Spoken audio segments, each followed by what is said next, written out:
Guys, could you believe that most of the people that voted for Donald Trump are now regretting it?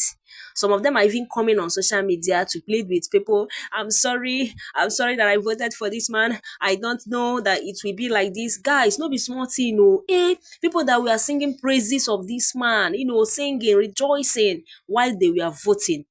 They are now regretting it. Guys, politics is something else. They will promise you heaven on earth. They will do this. They will now so their mouth go dey sweet. Once that power now enters into their hands, they will start doing otherwise. Let's watch and see what people are saying about this particular president. And after watching this video, drop your thoughts on the comment section of this video. And don't forget to subscribe to this channel. Turn on your notification bell so that you can be notified anytime we drop an update on this channel. A woman in West Virginia who was one of Donald Trump's biggest supporters now regrets her vote for Trump because he fired her from the federal government. Just take a look at the clip. This flag used to hang there. This was the flag Jennifer Piggott proudly hung outside her home during campaign 2024. We had the flag. I had the shirt. I was a MAGA junkie. A MAGA junkie who thought her government job would be safe with Donald Trump in office. She was wrong. I cried. It's scary, it's a really scary thing. And, I was embarrassed. He's a good boy. Piggott was abruptly fired last month from the Treasury Department's Bureau of Fiscal Service, based here in Parkersburg, West Virginia. The reason given for the firings of 125 probationary employees at the Bureau? Poor performance. I had my last review on the 31st of January, and I had the highest rating that you can get on a review, less than 21. Do you guys remember this lady?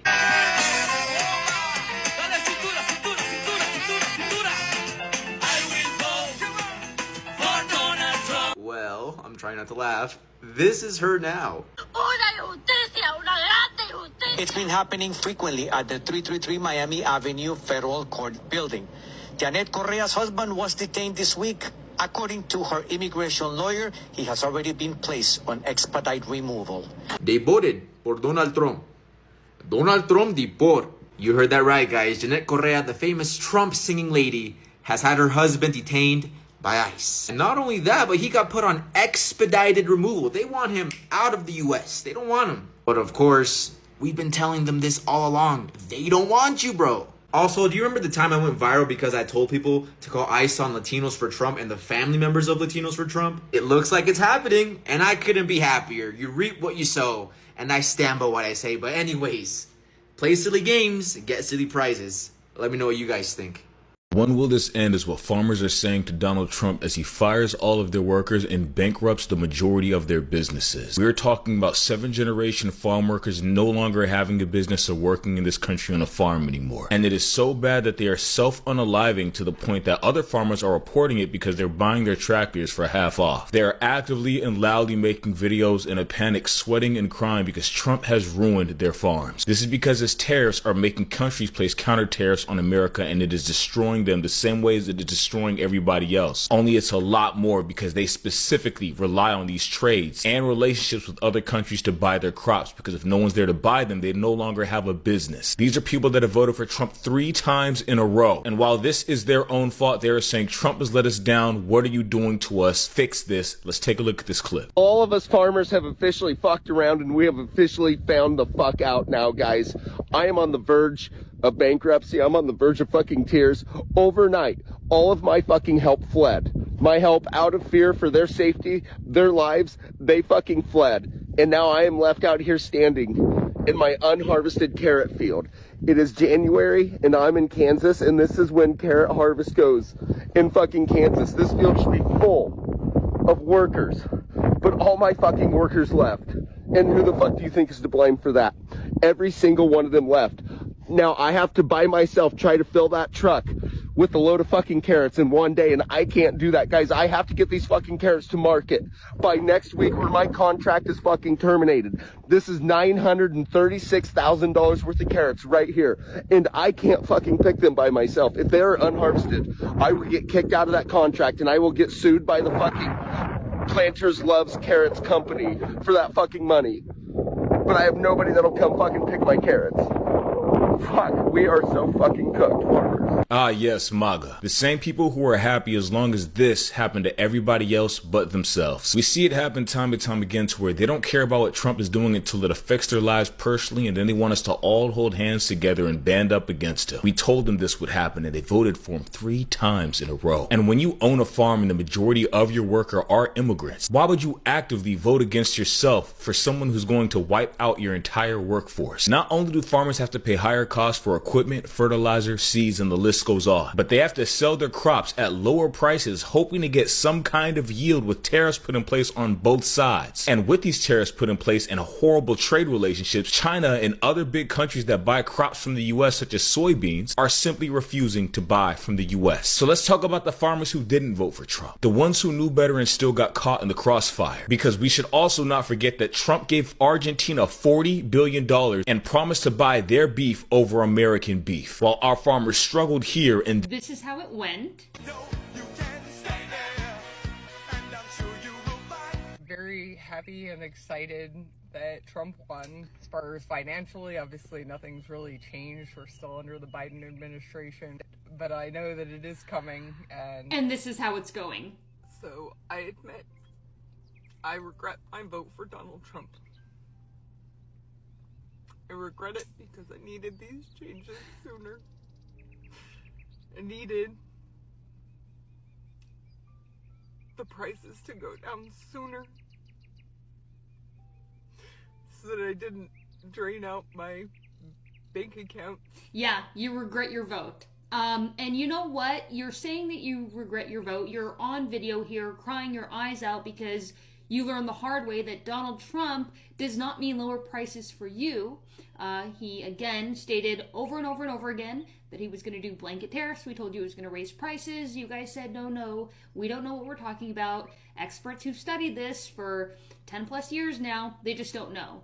And now you're suffering the consequences of raising prices in a shitty economy, and you're begging. So y'all voted red, and now you're broke, mad, and confused. So let's talk about it. The young people who voted for Trump and the Republican movement, they are already regretting their vote. And I'm not even going to pretend to be surprised because I knew it would happen. And y'all got to understand, it's because this is always the play. See, a lot of young people didn't have the tools to really critically think about the impacts of what Trump's policies would have on their lives. And you know why? Because the American education system was never built for you to think critically. It was built to keep you just smart enough to pass a test, but not smart enough to question power. So when the propaganda machine started pumping, most of y'all didn't even know how to check that stuff to know what was factual and what was a lie. You didn't even know how to look past the shiny slogans, the memes, the TikToks, and actually ask real questions like,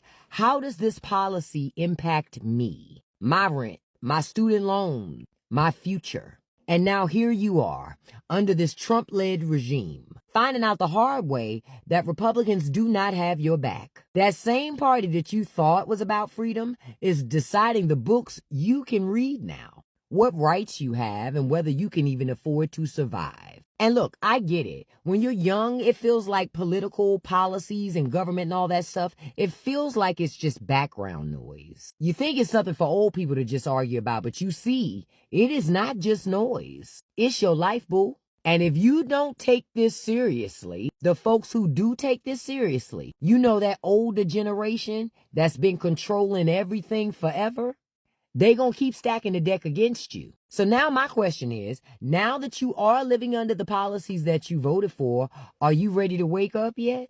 Are you ready to stop treating government like a joke and start treating it like survival? Because until young people wake up, old people are gonna keep cashing checks on your future. To the people who voted for Trump and this administration who are coming online and saying sorry, I want you to know that your apology means absolute dog shit.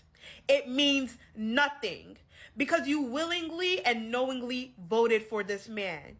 You re-elected him and put him back in office knowing what policies he stood behind, knowing what values or lack thereof that he had. You were fully aware of what you were doing and you were okay with it. You were okay with his vitriol and malice being directed towards black and brown people. You were okay with harm and violence being directed towards black and brown bodies. But now that the leopards come to eat your face and the devils come to collect, you want to say, I'm sorry? You want to skate by with an apology? We're going to need more than that. We're going to need more than that. You deserve your own reckoning. You're not really sorry. What you are is shocked.